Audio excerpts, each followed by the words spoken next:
Hello students, मैं Toral Patel from Saraswat international academy standard 6 English medium subject Hindi poem number 2 part 4।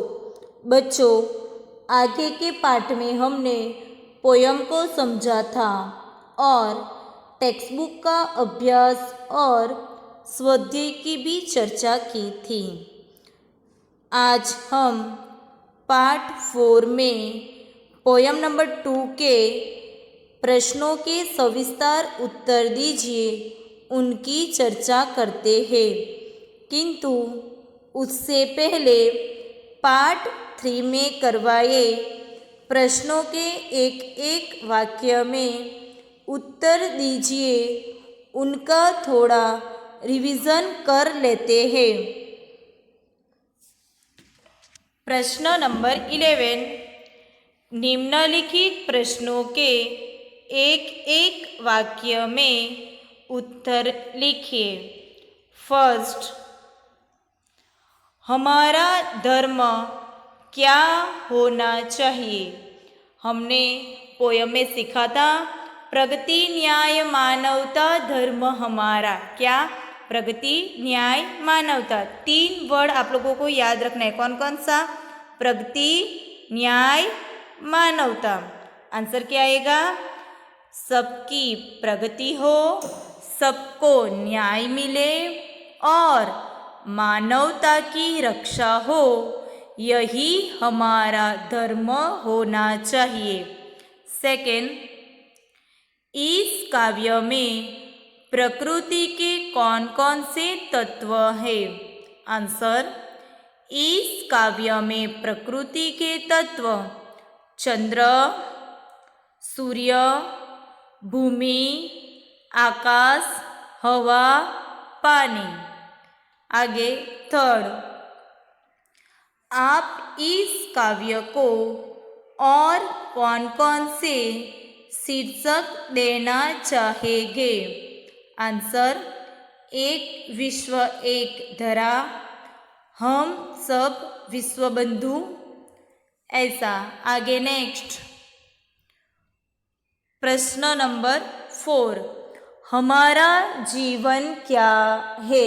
Answer क्या आएगा बच्चों? हमारा जीवन सुख दुख की एक कहानी है। फिफ्थ, हम सबका रक्त कैसा है? आंसर, हम सबका रक्त एक जैसा लाल है। कैसा है रक्त? एक जैसा लाल है। 6, हम कैसे तराने गाएंगे?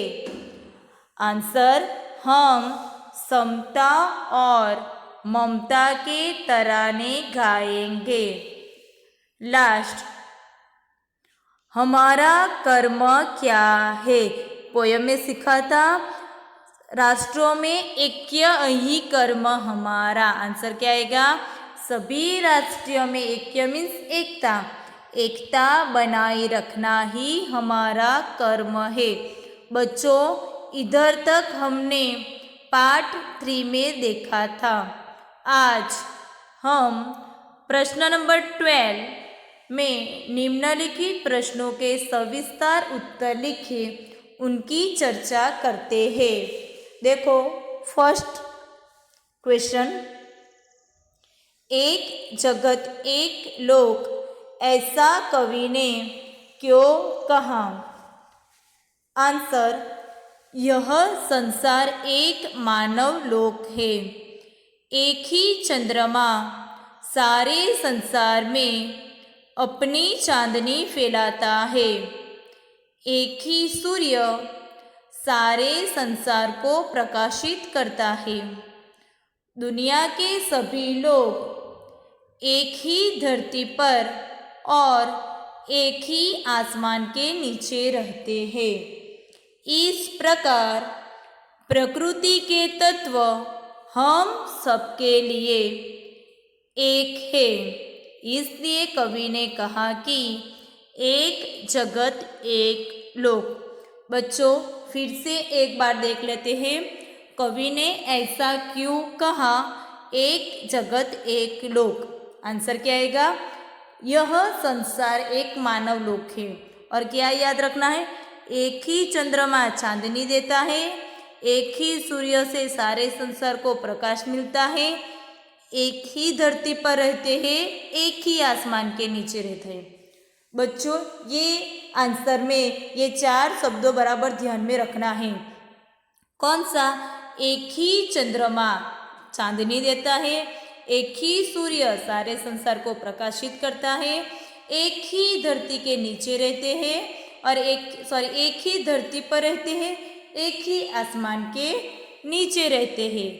इस प्रकार प्रकृति के तत्व हम सबके लिए एक है। इसलिए कवि ने कहा कि एक जगत एक लोक। नेक्स्ट प्रश्न नंबर 2, एक रक्त का अर्थ समझाइए। आंसर, मनुष्य चाहे किसी भी देश, जाति और धर्म का हो, उसके रक्त का रंग लाल ही होता है। रक्त के रंग की समानता से साबित होता है कि पूरी मनुष्य जाति एक है। भले ही हमारे रूप रंग भिन्न हो, पर भीतर से हम सब एक है। क्या है आंसर, मनुष्य चाहे किसी भी देश का हो, जाति का हो, धर्म का हो, उनके रक्त का रंग कौन सा होता है, लाल ही होता है। रक्त के रंग की समानता से साबित होता है कि पूरी मनुष्य जाति एक है। भले ही हमारे रंग रूप भिन्न हो, पर भीतर से हम सब है। इसलिए काव्य में एक रक्त कहा है। आगे थर्ड वन, हमारा जीवन एक सुख दुख की कहानी है, ऐसा कवि ने क्यों कहा। आंसर देखो, सभी मनुष्य के जीवन में कभी सुख के दिन आते हैं तो कभी लोगों को दुख के दिन भी देखने पड़ते हैं। किसी का सारा जीवन न सुखी होता है न दुखी। जीवन में बारी बारी से सुख और दुख आते रहते हैं। इसलिए कवि ने कहा है कि हमारा जीवन एक सुख दुख की कहानी है। ऐसा क्यों कहा है, क्योंकि किसी भी मनुष्य का जीवन पूरा सुखी नहीं होता तो किसी का भी दुखी नहीं होता। सुख और दुख बारी बारी से आते रहते हैं। इसलिए कवि ने कहा है कि हमारा जीवन सुख दुख की एक कहानी है। समझे। आगे फोर्थ, काव्य का ऐसा शीर्षक एक जगत एक लोक क्यों रखा गया है। पूरे विश्व को एक ही सूर्य प्रकाश देता है। विश्व में एक ही हवा चल रही है और पानी भी एक ही है। सबके जीवन में सुख और दुख समान है। सभी मनुष्य का शरीर मांस और हड्डियों से बना है। इस तरह कवि ने पूरे विश्व की एकता सिद्ध की है।